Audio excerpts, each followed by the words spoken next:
نبی کریم سرور عالم صلی اللہ علیہ وسلم نے یہ فرمایا ہے کہ عقل مند کون انسان ہے، کون سا شخص ہے جس کو عقل مند کہا جائے۔ عام طور سے دنیا میں عقل مند اس کو کہا جاتا ہے جو مختلف طور طریقوں سے دنیاوی مفادات حاصل کر لے،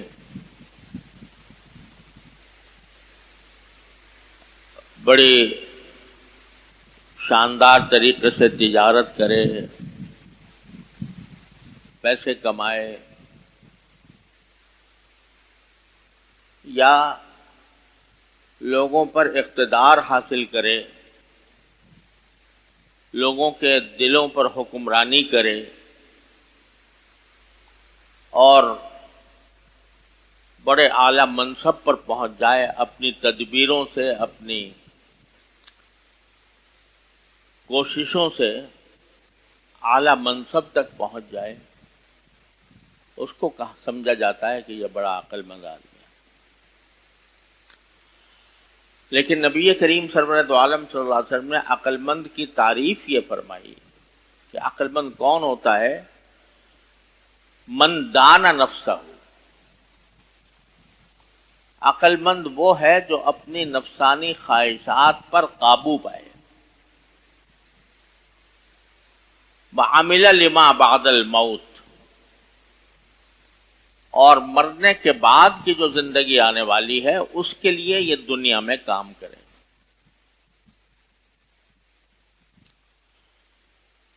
وہ ہے عقل مند۔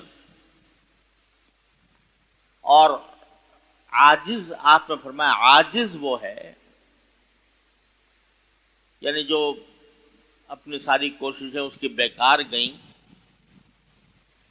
ایسا عاجز شخص وہ ہے جو اپنے نفس کی خواہش، اپنے آپ کو اپنی خواہشات کے پیچھے لگائے رکھے، یعنی جو کچھ دل میں آئے وہ کرے، یہ دیکھے بغیر کہ یہ اچھی بات ہے یا بری بات ہے، جائز ہے ناجائز ہے، حلال ہے یا حرام ہے۔ تو اپنے آپ کو خواہشات کے پیچھے لگائے رکھے اور تمنا علی اللہ، اور اللہ سے تمنائیں قائم کرے کہ مجھے اللہ میاں بخش دے گا، مجھے جنت مل جائے گی۔ تو پہلا جملہ جو ارشاد فرمایا وہ ہم سب کے لیے ایک لمحہ فکریہ ہے کہ عقل مند وہ ہے جو اپنے نفس کو قابو میں رکھے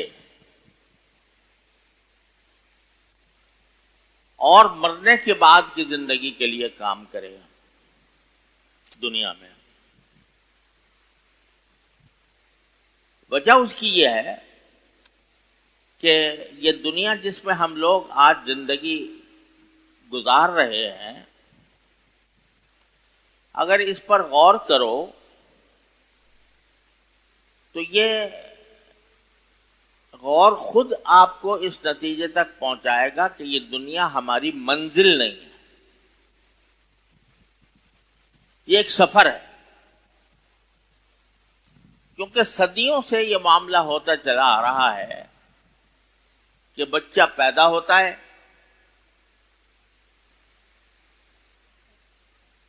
بچپن سے گزرتا ہے، جوان ہو جاتا ہے، بوڑھا ہو جاتا ہے، اور پھر آخر دنیا سے چلا جاتا ہے۔ بلکہ بہت سے ایسے ہیں جو بچپنی میں چلے جاتے ہیں، بہت سے ایسے ہیں جو جوانی میں چلے جاتے ہیں، بہت سے ایسے ہیں جو ادھیڑ عمر میں چلے جاتے ہیں، بڑھاپے کا بھی انتظار نہیں ہوتا۔ یعنی موت ہر حالت میں آنی ہے، یہ ایک ایسی حقیقت ہے جس کو دنیا کا کوئی بھی انسان جھٹلا نہیں سکتا، وہ چاہے دہریہ ہو، چاہے خدا کو بھی نہ مانتا ہو، مگر موت کو مانتا ہے کہ ایک دن موت آنی ہے۔ اور اس بات کو بھی مانتا ہے کہ موت کا کوئی وقت پہلے سے بتایا نہیں جا سکتا. کوئی دنیا کی طاقت ایسی نہیں ہے، نہ دنیا کی کوئی سائنس ایسی ہے جو انسان کو یہ بتا دے کہ تمہاری موت کب آنے والی ہے. صحت، بظاہر صحت مند آدمی نظر آتا ہے، اچانک دل کا دورہ پڑا، ختم ہو گیا. بظاہر صحت مند آدمی نظر آتا ہے اور اچانک اس کے دماغ کی رگ پھٹ گئی، ختم ہو گیا. یا اور کوئی اچانک ناگہانی حالت پیش آ گئی، کوئی حادثہ پیش آ گیا، کوئی ایکسیڈنٹ ہو گیا. کوئی پتہ نہیں ہے کہ میں جب اٹھ کے یہاں سے جاؤں گا اپنے گھر اور راستے میں سڑک سے گزروں گا تو میرے ساتھ کوئی حادثہ پیش نہیں آئے گا. کوئی گارنٹی ہے، کوئی ضمانت ہے کسی کے پاس؟ لہذا اگلے پل کا بھی پتہ نہیں ہے کہ میں زندہ رہوں گا یا نہیں رہوں گا. اگر یہ زندگی جو دنیا کی زندگی ہے یہ مقصود اصلی ہوتی یا اور یہ ہماری منزل ہوتی تو پھر یہ موت کیوں آتی؟ اور موت کو اتنا غیر معین کیسے ہوتی کہ پتہ نہیں کب آ جائے؟ تو یقیناً اس سے معلوم ہوتا ہے کہ یہ دنیا ہماری منزل نہیں ہے. ایسا نہیں ہے کہ معاملہ بس اسی دنیا کے اوپر ختم ہو جائے، بلکہ مرنے کے بعد ایک اور زندگی آنے والی ہے جو دنیا کے حالات سے مختلف ہوگی، جو عارضی نہیں ہوگی، ابدی ہوگی، دائمی ہوگی، ہمیشہ کے لیے ہوگی. اور اس کے بارے میں اللہ تبارک و تعالی نے اپنے انبیاء کرام علیہ الصلوۃ والسلام کے ذریعے یہ بتا رکھا ہے کہ دیکھو وہاں پر تمہیں دو میں سے کوئی ایک حالت پیش آ سکتی ہے. ایک یہ کہ وہاں پر تمہارا امتحان ہوگا، حساب ہوگا، اور اس امتحان کے اندر اگر تم کامیاب ہو گئے تو تمہارے لیے دائمی ابدی نعمتیں ہیں جنت کی. ایسی نعمتیں ہیں جس کا تم نے دنیا میں کبھی تصور بھی نہیں کیا.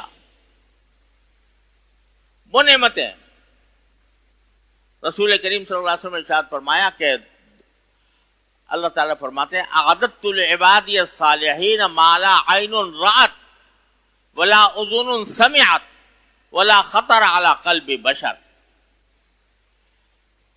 میں نے اپنے نیک بندوں کے لیے ایسی نعمتیں تیار کر رکھی ہیں کہ نہ آج تک کسی آنکھ نے وہ دیکھی، نہ کسی کان نے ان کا تذکرہ سنا، اور نہ کسی انسان کے دل پر ان کا خیال کبھی گزرا.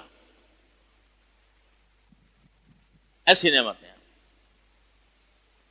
وہ ہم نے تیار کر رکھی ہیں تمہارے لیے اگر تم اس امتحان میں کامیاب ہو گئے.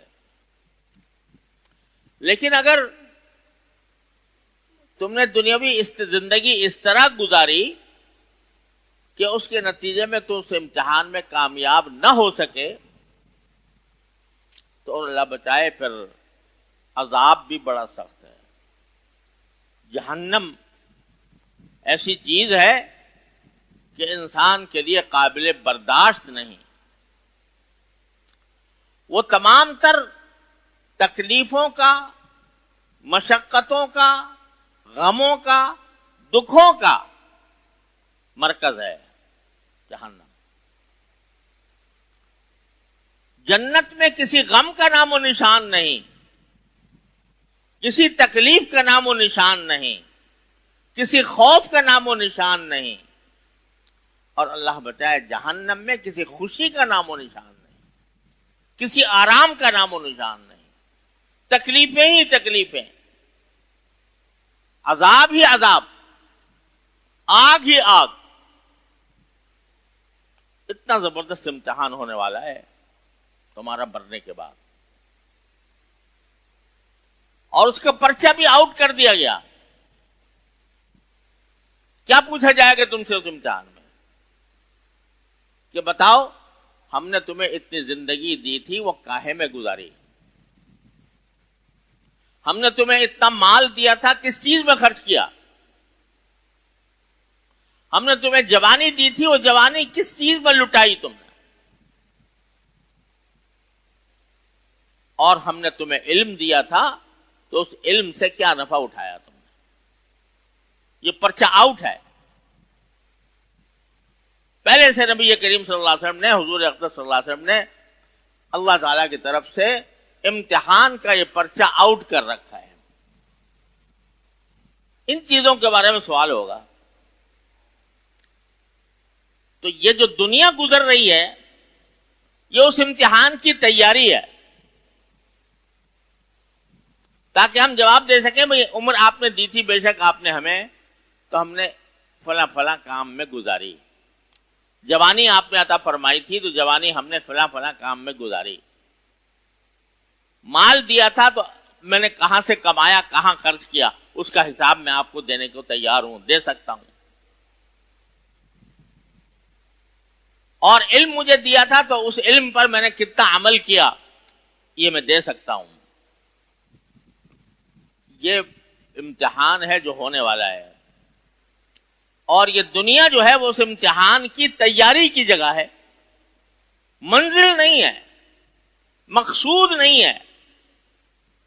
یہ اس امتحان کی تیاری کی جگہ ہے. اب ذرا آپ سوچئے، دنیا کے امتحان کو دیکھ لیجئے. ایک طالب علم ہے جو کوئی ڈگری حاصل کرنے کے لیے تعلیم پا رہا ہے کسی ادارے میں. امتحان کا وقت آ گیا، اب امتحان دینے کے لیے جا رہا ہے. اس امتحان کا ایک خاص وقت پتا ہے کہ فلاں وقت میں مجھے جا کے امتحان دینا ہے، پرچہ آئے گا، اس کا جواب لکھنا ہوگا، یا تقریری اگر امتحان ہے تو کوئی ممتحن بیٹھا ہوگا، اس کے سوالات کا جواب دینا ہوگا. اب امتحان دینے کے لیے نکلا گھر سے، راستے میں تماشا ہو رہا ہے بڑا مزیدار. اس میں انسان جو ہے وہ محو ہو جاتا ہے، ایسا تماشا ہو رہا ہے. ایک فلم چل رہی ہے، اس کے اندر بڑی شاندار قصہ لگا ہوا ہے. اس کو دیکھنے کو دل للچایا، اور وہ اس نے سوچا یار چلو یہاں کھڑے ہو جاتے ہیں، یہ فلم دیکھتے ہیں جس میں مزہ آئے گا. اب جب فلم دیکھنے میں لگ گیا یا وہ تماشا دیکھنے میں لگ گیا جو راستے میں لگا ہوا تھا، تو کیا ہوا کہ وہاں جہاں امتحان جا کر دینا تھا وہاں غیر حاضری لگ گئی. بتاؤ عقل مند ہے وہ شخص عقل مند ہے جو امتحان دینے جا رہا ہے اور امتحان گاہ تک پہنچنے سے پہلے راستے کی رہنائیوں میں، رنگینیوں میں گم ہو کر اس نے وقت ضائع کر دیا؟ وہ عقل مند ہے یا وہ شخص عقل مند ہے کہ یار یہ 1000 رنگینیاں ہوں، 1000 اس میں مزے آ رہے ہوں، 1000 لذتیں اس میں نظر آ رہی ہوں، مگر مجھے تو پہنچنا ہے اپنے امتحان گاہ میں اور جا کے امتحان دینا ہے؟ کون ہے عقل مند؟ یہ دوسرا. تو رسول کریم صلی اللہ علیہ وسلم فرماتے ہیں وَالْكَيِّسُ مَنْ دَانَ نَفْسَهُ. اس کام کے لیے کیا کرنا ہوگا؟ امتحان گاہ تک پہنچنے کے لیے اور ان رنگینیوں سے اپنے آپ کو الگ کرنے کے لیے کیا کرنا ہوگا کہ جو اس کا دل مچل رہا ہے، دل میں جو خواہش پیدا ہو رہی ہے کہ میں جا کر اس رنگینی میں کو دیکھوں اور اس کا نظارہ کروں، یہ فلم دیکھوں، یہ دل میں جو اس کی خواہش پیدا ہو رہی ہے، اس خواہش کو کچلے گا یا نہیں کچلے گا؟ خواہش کو کچلے گا اور کچل کر وہاں جا کر امتحان دے گا.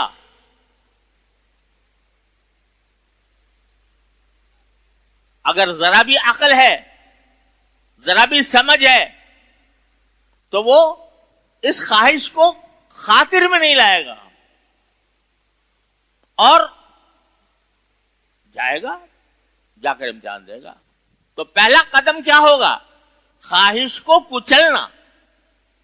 وہ جو دل اس رنگینی کی طرف مائل ہو رہا ہے، اس میلان کو دبانا، ختم کرنا، اس کا مقابلہ کرنا. مقابلہ کر کے جائے گا تو امتحان میں کامیاب ہوگا. تو پہلا قدم آپ نے یہ بتایا عقل مندی کا کہ اپنی نفسانی خواہشات پر قابو پاؤ. یہ نہیں ہے کہ جیسا دل چاہا ویسے کر گزرے. دنیا کے اندر بھی جب انسان زندگی گزارتا ہے تو اپنے دنیاوی مقاصد میں بھی ایسا نہیں ہے کہ وہ جو چاہے کر گزرے، بلکہ اس کو کہیں نہ کہیں اپنی خواہشات کو مارنا پڑتا ہے، دبانا پڑتا ہے، تب جا کر کوئی مقصد حاصل ہوتا ہے. ایک آدمی ملازم ہے، اسے 8 بجے اپنی ڈیوٹی پر پہنچنا ہے اور صبح کو اٹھا اور سستی آ گئی، میں نیند آ گئی، آج تو دل چاہ رہا ہے میں سو جاؤں پڑھ کے. اب دل تو چاہ رہا ہے کہ سوئے، دل چاہ رہا ہے کہ آرام کرے، لیکن عقل یہ پکار رہی ہے کہ اگر تو سو گیا تیری ملازمت چلی جائے گی. لہذا کیا کرنا پڑتا ہے؟ اس طبیعت کا وہ تقاضا یا خواہش جو دل میں پیدا ہوئی ہے اس کو مارے گا، کچلے گا. کہے گا کچھ بھی ہو جائے، نیند آ رہی ہو، سستی ہو رہی ہو، کائلی ہو رہی ہو، میں تو جاؤں گا ورنہ میری ملازمت خطرے میں. تو دنیا کے ہر کام کو انجام دینے کے لیے انسان کو اپنی خواہشات پر قابو پانا پڑتا ہے. جب تک وہ خواہشات پر قابو نہ پائے دنیا کا کوئی کام بھی نہیں کر سکتا. تو نبی کریم سرورت عالم صلی اللہ علیہ وسلم فرماتے ہیں کہ عقل مندی کا تقاضا یہ ہے کہ آدمی پہلے قدم پر اپنے نفس کو قابو کرے. قابو کیا کرے؟ کہ ایسا نہیں ہے جو میرے دل میں آئے گا کروں گا، بلکہ یہ دیکھوں گا کہ جو میرے دل میں آ رہا ہے وہ میرے اللہ کو پسند ہے یا ناپسند. اگر پسند ہے تو بے شک کروں گا، نہیں پسند ہے اور اس کے نتیجے میں امتحان میں فیل ہو جاؤں گا تو پھر میں وہ کام نہ کروں. الکیس من دان نفسہ. اور ما بعد الموت کے لیے تیاری کرے کہ وہ اصل منزل وہاں آنے والی ہے، اس کے لیے تیاری کرے کہ میں یہاں پر اللہ کی اطاعت کروں اور حرام کاموں سے، ناجائز کاموں سے بچوں اور بچاؤں اپنے آپ کو. ایک مشہور واقعہ ہے، ہارون رشید جو خلافت بنو عباس کے زمانے میں مشہور خلیفہ تھے، آدھی دنیا پر حکومت تھی. ان کے زمانے میں ایک مجذوب سے آدمی تھے، ان کو بہلول کہتے تھے، بہلول مجذوب. تو وہ چونکہ وہ مجذوب سے آدمی تھے، اس واسطے حضرت وہ ہارون رشید نے ان کو اجازت دے رکھی جب چاہو تمہارے پاس آ جایا کرو، دربار میں کوئی تمہیں رکاوٹ نہیں. تو آ بھی جاتے تھے. ہارون رشید ان کو چھیڑتے بھی تھے، مجذوب آدمی تھے تو کبھی مذاق کر لیا، کبھی کچھ چھیڑ لیا. تو ایک دن بہلول آئے تو ہارون رشید نے کے ہاتھ میں ایک عصا تھا، لاٹھی تھی، وہ بہلول کو دی کہ بہلول یہ میں تمہیں ایک امانت سپرد کرتا ہوں. کہ حضرت کیسی امانت؟ کہ میں یہ امانت تمہیں دے رہا ہوں، کسی ایسے شخص کو دے دینا جو تمہیں اپنے سے زیادہ بیوقوف نظر آئے. دنیا میں اگر کوئی آدمی تمہیں اپنے سے زیادہ بے وقوف ملے تو اس کو میری طرف سے ہدیہ پیش کر دینا. یہ مذاق سے ایک چھیڑ کی بات کی بولول کو. بولول نے کہا ٹھیک ہے جادو دیکھوں گا, اگر کوئی ملے گا تو دے دوں گا, اپنے سے بیوقوف زیادہ ملا تو. اللہ تعالیٰ کا کرنا ایسا ہوا کہ اس کے کچھ عرصے کے بعد بات آ گئی ہو گئی تھی. کچھ عرصے کے بعد ہارون رشید بیمار پڑ گئے, اور بیماری بھی ایسی کہ جیسے آدمی کو زندگی سے تقریباً مایوسی ہونے لگی. تو بہلول جو ہیں وہ پہنچے عیادت کے لیے, ہارون رشید کی عیادت کے لیے, اور کہا کہ امیر المومنین کیا حال ہے؟ کہ بھئی کیا حال پوچھتے ہو, بس اب سفر درپیش ہے. بولنے کا کہا کا سفر, کہاں کا سفر؟ کہ آخرت کا سفر. کہ اچھا آپ آخرت کے سفر پر جا رہے ہیں, تو کتنے آپ نے اپنے گارڈ اور محافظین آگے بھیجے ہوئے ہیں, اور کتنی چھولداریاں اور خیمے آپ کے آگے گئے ہیں, کتنے لشکر آگے بھیجے ہیں, کتنے گھوڑے, کتنے لشکر پہلے سے آپ کے سفر کا انتظام کرنے کے لیے گئے ہیں. تو ہارون رشید نے کہا تم بھی ایسی بیوقوفی کی باتیں کرتے ہو, اللہ کے بندے, اس سفر جب آخرت کا ہوتا ہے تو نہ اس میں کوئی ساتھ جاتا ہے, نہ اس میں کوئی چھولداری جاتی ہے, نہ اس میں کوئی محافظین کا دستہ جاتا ہے, نہ کوئی اس میں پائلٹ جاتا ہے, ماں تو اکیلے ہی جانا پڑتا ہے. کہنے اچھا واپس کب آئیں گے؟ ارے بندے خدا, سفر آخرت کا جب ہوتا ہے تو وہاں سے کوئی واپسی نہیں ہوتی. تو اچھا میرے المومنین, جب ہم نے دیکھا تھا آپ کو کہ جب آپ چھوٹا سا سفر کرتے تھے ایک شہر سے دوسرے شہر, تو کتنے بڑے انتظامات ہوا کرتے تھے آپ کے, کتنے لشکر آگے جاتے تھے, کتنے محافظ, کتنے پائلٹ, اور کتنے خیمے اور کتنی چھولداریاں. چھوٹے سے سفر کے لیے آپ یہ کرتے تھے. اب اتنے بڑے سفر پہ جا رہے ہیں جہاں سے واپسی بھی نہیں, تو اس کے لیے کچھ نہیں کیا آپ نے, یہ سارا انتظام. لہذا آپ نے مجھے ایک امانت دی تھی, اور یہ کہا تھا کہ اپنے سے زیادہ بیوقوف اگر کوئی ملے تو اس کو یہ دینا, تو یہ چھڑی آپ کی امانت ہے.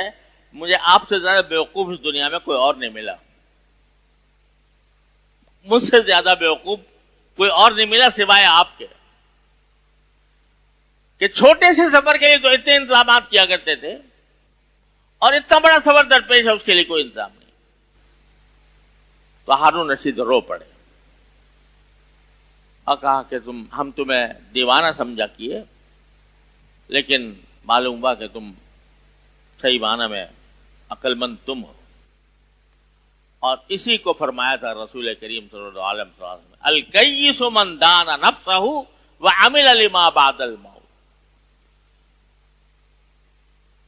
عقل مند وہ ہے کہ جو اپنے نفس پر قابو پائے اور مرنے کے بعد کی زندگی کے لیے تیاری کرے اس دنیا میں.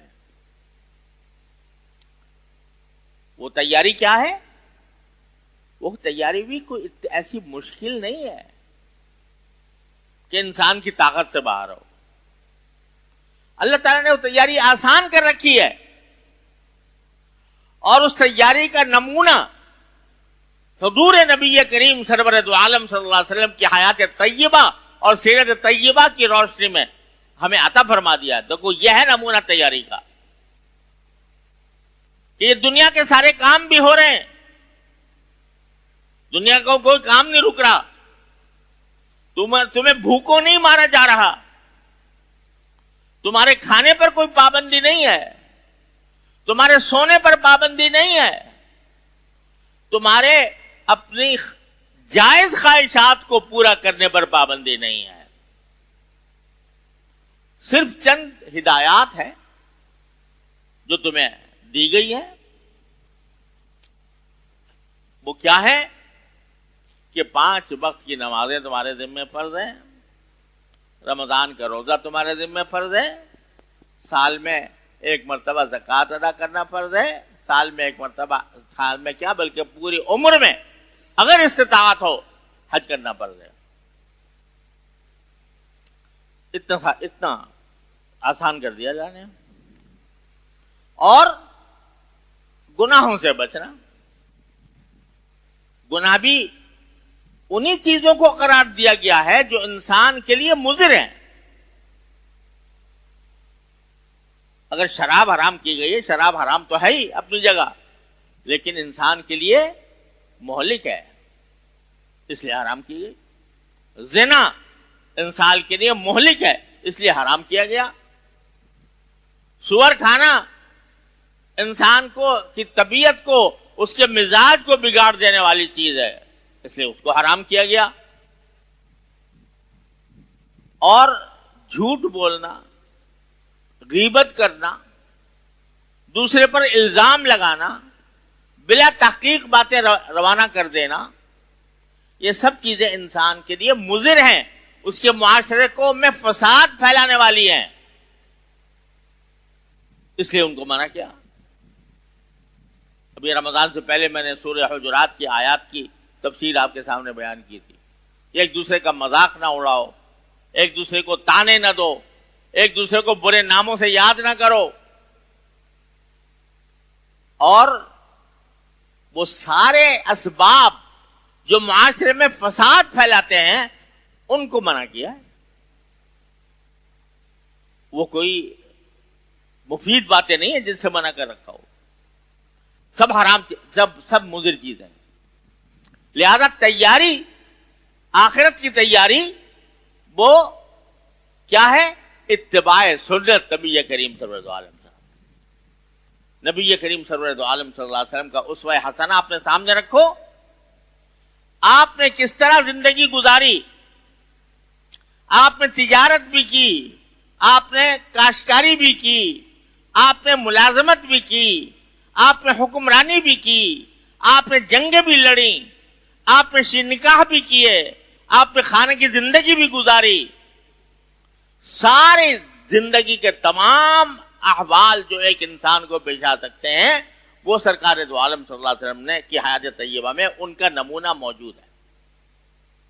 اس نمونے کو دیکھتے جاؤ، عمل کرتے جاؤ. بس یہ ہے تیاری، کوئی بہت بڑا لمبا چوڑا کام نہیں. تو فرمایا عقل مند وہ ہے جو اپنے نفس پر قابو پائے اور ما بعد الموت، مرنے کے بعد کی زندگی کے لیے تیاری کرے. تیاری یہ ہے اتباع سنت. اور دوسرے عکس میں فرمایا کہ عاجز وہ ہے جس نے اپنے آپ کو اپنے خواہشات کے پیچھے لگایا ہوا ہے، جو اس کے دل میں آتا ہے کرتا جاتا ہے. اس میں مزہ آ رہا ہے چلو یہ کر لو، اس میں مزہ آ رہا ہے یہ کر لو، اس میں مزہ آ رہا ہے یہ کر لو. اور جب کہا جائے کہ بھائی یہ چیز ناجائز ہے، حرام ہے، اللہ تعالیٰ کو ناراض کرنے والی ہے، تو یہ جملہ بول دیتے ہیں، ارے بھائی اللہ بڑا غفور الرحیم ہے، اللہ تعالیٰ بہت معاف کرنے والا ہے، رحم کرنے والا ہے.